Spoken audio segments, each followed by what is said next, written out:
آج کل جتنے بھی لوگ شفا خانے آ رہے ہیں ان میں سے اکثر کا یہی مسئلہ ہے کہ حضرت روزگار کا بڑا مسئلہ ہے، کام نہیں چل رہا، کاروبار نہیں چل رہا، رزق میں بڑی تنگی ہے،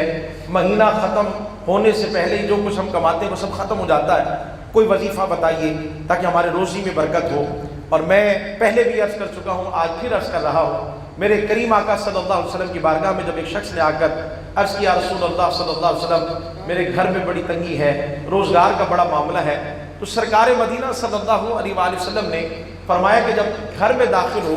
تو سب سے پہلے گھر میں جا کر سلام کرنا، چاہے گھر میں کوئی ہو یا نہ ہو، آپ نے اونچی آواز میں کہنا ہے السلام علیکم ورحمۃ اللہ وبرکاتہ۔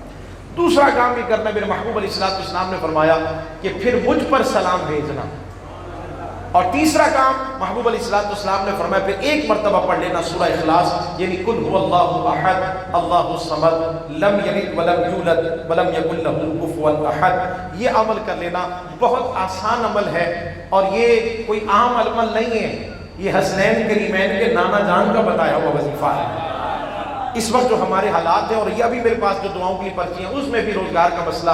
آستانے پہ جو لوگ آ رہے ہیں ان میں سے ہر دوسرا بندہ اپنے روزگار کی وجہ سے پریشان ہے، تو میں یہ وظیفہ آپ کو عرض کر رہا ہوں، خدا را آپ اس میں عمل کیجیے، اپنے گھر والوں سے کہیں کہ جب گھر میں داخل ہو سب سے پہلے سلام کریں، پھر نبی کریم صلی اللہ علیہ وسلم کی بارگاہ میں سلام بھیجیں، اور پھر اس کے ساتھ ایک مرتبہ سورہ اخلاص پڑھیں، جنہیں میرے محبوب علیہ السلام نے یہ عمل ارشاد فرمایا تھا۔ جن صحابی نے آ کر یہ معاملہ عرض کیا تھا، وہ کہتے چند دن ہی گزرے تھے اور میں نے اس عمل پہ عمل کیا، اللہ رب العزت نے مجھ پر اتنا فضل فرمایا، پہلے گھر میں تنگی رہتی تھی، پھر میں لوگوں میں بانٹا کرتا تھا۔ اللہ تعالیٰ رب العزت کی اس وظیفے کی برکت سے آپ سب کے رزق حلال میں برکت نصیب فرمائے۔ آپ تمام احباب آج سے ہی عمل کریں اور پھر دیکھیں کہ گھر کے حالات کیسے بدلے ہیں۔ اللہ تعالیٰ آپ سب کو دارین کی برکتیں اور بھلائیاں نصیب فرمائے۔